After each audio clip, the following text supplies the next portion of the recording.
Welcome to Burning Bright, a weekly podcast presenting poetry and prose from Passenger. Remember the Rodgers and Hammerstein musical The King and I, about a British woman becoming a teacher in Siam?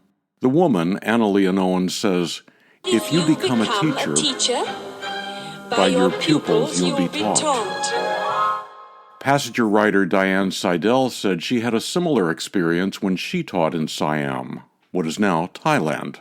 Dian didn't start out as a teacher. After earning her Ph.D., Dian joined NOAA, the U.S. government's National Oceanic and Atmospheric Administration, as a climate scientist.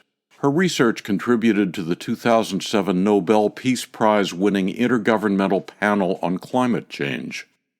When she was 60, Dian and her husband moved to Thailand, where she started teaching kindergarten. And that's what she's writing about these days. She said, "I had to put myself in other people's shoes to understand a culture very different from my own, and to get to know my pupils, my co-teachers, my husband, and most of all, myself." Passenger published a couple of Dian's essays about that experience in its Winter 21 issue. Here's an excerpt. Teacher Mahalia, the head teacher, calls, "Ivy and Paneet, come to the flagpole." A tallish girl with long braids and a stout little round-faced boy excitedly reach up to take the rope. With her remote control, Teacher Mahalia turns on her boombox and plays a recording of the Thai national anthem. It is 8 a.m., and at this moment similar scenes are playing out at schools across the kingdom, where loyalty to country and king are taught from birth. The opening chords bring the children to attention as all eyes focus on the red, white, and blue striped flag rising up the pole. Ivy and the older children know most of the words, while the younger ones, including Paneet, sway and nod in time with the music. Teacher Mahalia looks at the nodders, throws her shoulders back, and holds her head still, in an effort to get the children to do the same. Most get the message, but she needs to place her hands on 2-year-old Paneet's shoulders to straighten his posture and help him settle. Will standing at attention suffice for Steve and me, or will we need to sing like the older kids? I make a mental note to find a transliteration of the words to the anthem. The next song is also in Thai. Based on the rousing chorus and the repetition of the only Thai words I recognize in the lyrics, our school's name, this must be our alma mater song. Steve's expression, a combination of amazement and concern, mirrors my reaction. According to the schedule Teacher Mahalia has created, we will lead the morning assembly starting next week. How will we learn these songs and whatever others come next? Will we rely on 4-year-old Ivy to lead the singing? But the next number boosts our confidence. Baby shark do-do-do-do-do-do. Who would have guessed that being baseball fans would be good training for morning assembly at an English immersion school in Thailand? Inexplicably, the Washington Nationals have adopted Baby Shark as a rallying song. So we have the lyrics and hand gestures down pat. It's a catchy little tune, actually too catchy. It will stick in our heads all day. The next few songs, some familiar, some not, are also in English.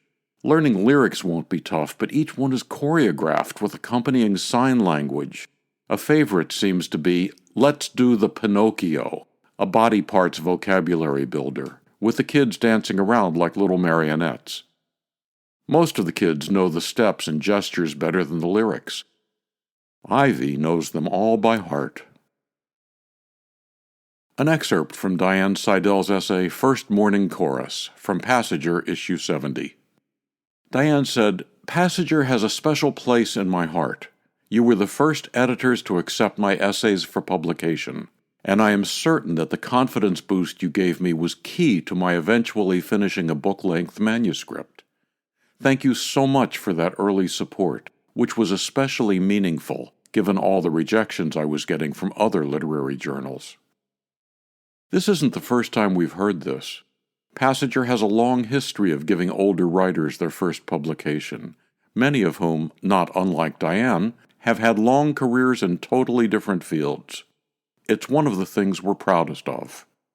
Dian said, "Thank you for all that you do for Passenger authors and readers, and for the literary community at large." Thank you, Dian, for trusting Passenger with your work. Dian Seidel's book about her experience as a kindergarten teacher in Thailand, Kindergarten at 60, was just published by Apprentice House Press, coincidentally another Baltimore-based publisher, and coincidentally the publisher of Passenger writer Shirley Brewer's latest book of poems, Wild Girls.